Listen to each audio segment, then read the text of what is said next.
Assalamualaikum warahmatullahi wabarakatuh. Perkenalkan saya Alfian Fahri dari kelas AK 201 ya.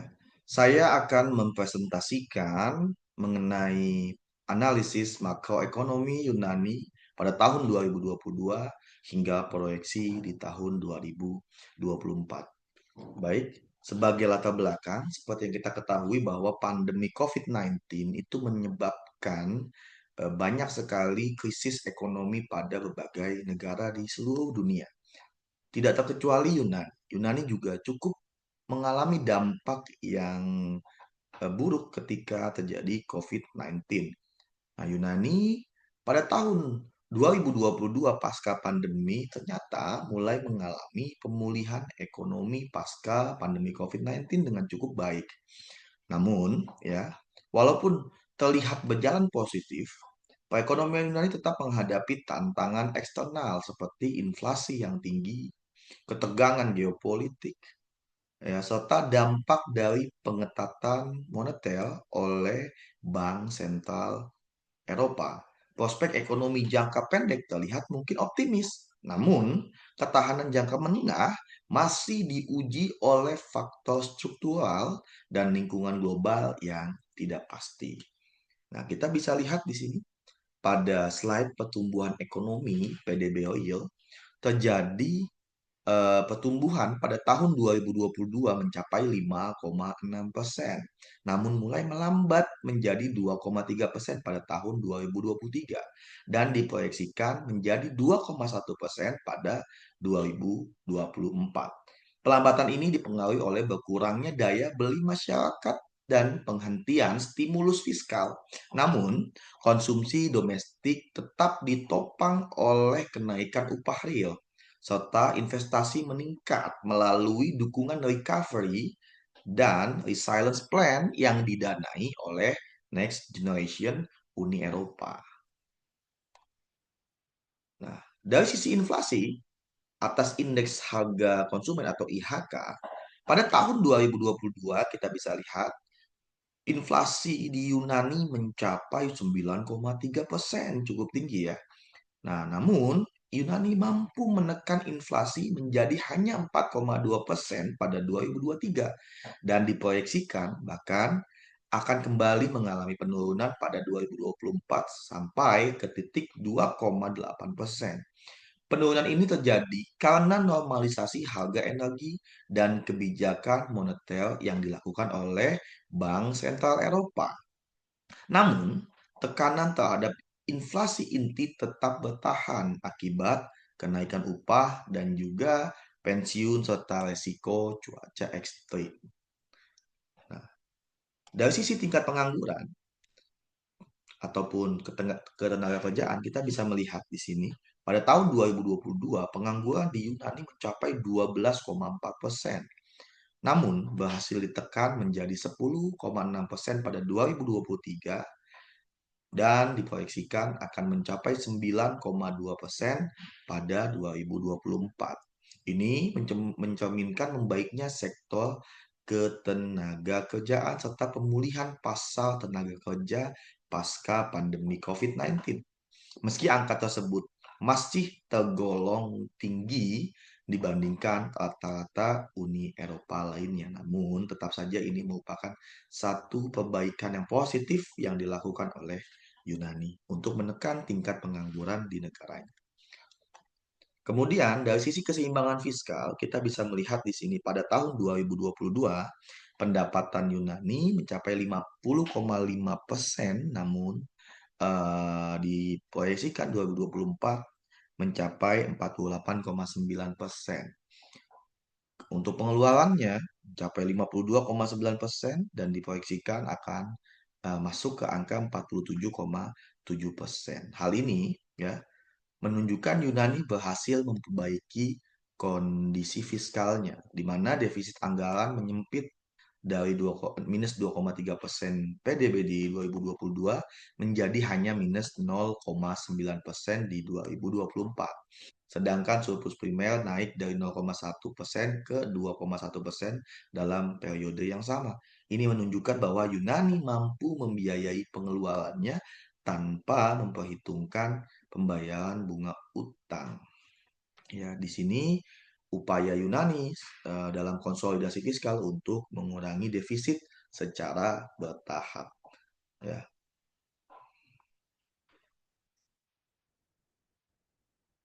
baik. Nah, ini adalah keseimbangan fiskalnya ya. Nah, terkait dengan utang publik, ya, utang publik pada 2022 itu sebesar 179,5% dari PDB Yunani dan diproyeksikan akan menurun menjadi 158% dari PDB. Ini menunjukkan perbaikan signifikan setelah krisis utang sebelumnya yang menimpa Yunani pasca COVID-19. Dan hal ini juga menandakan keberhasilan strategi konsolidasi fiskal dan peningkatan pertumbuhan nominal. Ya, struktur utang yang menguntungkan juga mengurangi resiko pembiayaan dalam jangka menengah. Nah, terkait dengan neraca pembayaran, kurs, dan PDB nominal, ya, pada tahun 2022 terdapat defisit transaksi berjalan sebesar 10,7%, minus 10,7%. Dan di 2024 menjadi minus 6,4%. Hal ini menunjukkan perbaikan signifikan setelah krisis utang sebelumnya. Namun, ya, FDI ataupun investasi asing, ya, langsung foreign uh, investing, ya, foreign direct investing atau FDI itu tetap negatif, yaitu dari minus 2,4% yang menjadi minus 2,9%.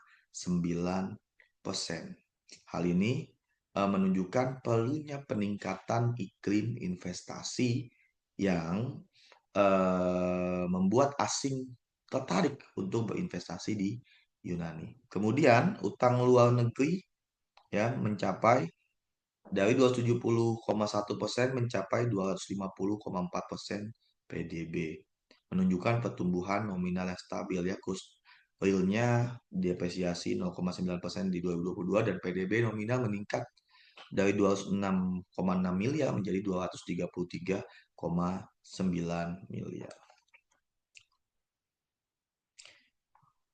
Nah, kemudian ada beberapa faktor penting dalam perbaikan ekonomi Yunani. Salah satu yang paling penting adalah dari sektor perbankan, di mana perbankan di Yunani menunjukkan kemampuan untuk bertahan dan semakin tangguh. Di hal ini tunjukkan oleh NPL atau non-performing loan itu kurang dari 5%. Ya. Kemudian laba bank mulai naik dan modal mulai menguat. Penyangga likuiditas tinggi meski pelunasan terhadap TLTRO atau program pinjaman jangka panjang tetap berlangsung ya dari Bank Sentral Eropa atas pinjaman yang diberikan kepada Yunani. Kemudian ya, dari sisi ketahanan keuangan ya resiko suku bunga dan kredit perlu dimitigasi. Ini adalah salah satu faktor ya yang harus dipertimbangkan oleh Yunani. Kemudian bank juga perlu ya didorong untuk memperkuat modal dan juga tata kelola resiko seperti batas loan to value, ya, debt service to income dan lain sebagainya itu harus ditingkatkan pada pinjaman-pinjaman hipotek itu yang disarankan. Kemudian faktor selanjutnya adalah reformasi struktural di mana Yunani diharapkan mampu mendigitalisasi segala macam peradilan di dalam negeri ini. Kemudian juga didorong untuk persaingan usaha yang lebih terbuka, reformasi peradilan juga didorong dan lain sebagainya. Digitalisasi ini menjadi penting mengingat uh, efisiensi pada dana itu amat bergantung di era sekarang ini dengan digitalisasi dari segala aspek. Tujuannya apa? Untuk meningkatkan investasi asing, kemudian untuk meningkatkan produktivitas dan juga mensejahterakan dan meningkatkan kualitas tenaga kerja. Ya, reformasi ini penting untuk menarik lebih banyak investasi asing tadi ya. Kemudian juga penting juga untuk Yunani mulai memikirkan transisi hijau dan energi, di mana Yunani saat ini masih sangat bergantung pada energi fosil. IMF menekankan pentingnya integrasi energi terbarukan, percepatan izin proyek hijau, dan reformasi harga karbon di sektor-sektor seperti transportasi dan lain sebagainya. Langkah-langkah ini akan mempercepat transisi hijau dan memperkuat ketahanan energi nasional. Nah, kesimpulannya apa? Kesimpulannya adalah secara keseluruhan, Yunani menunjukkan pemulihan ekonomi yang positif dengan peningkatan kinerja fiskal dan menurunnya tingkat pengangguran.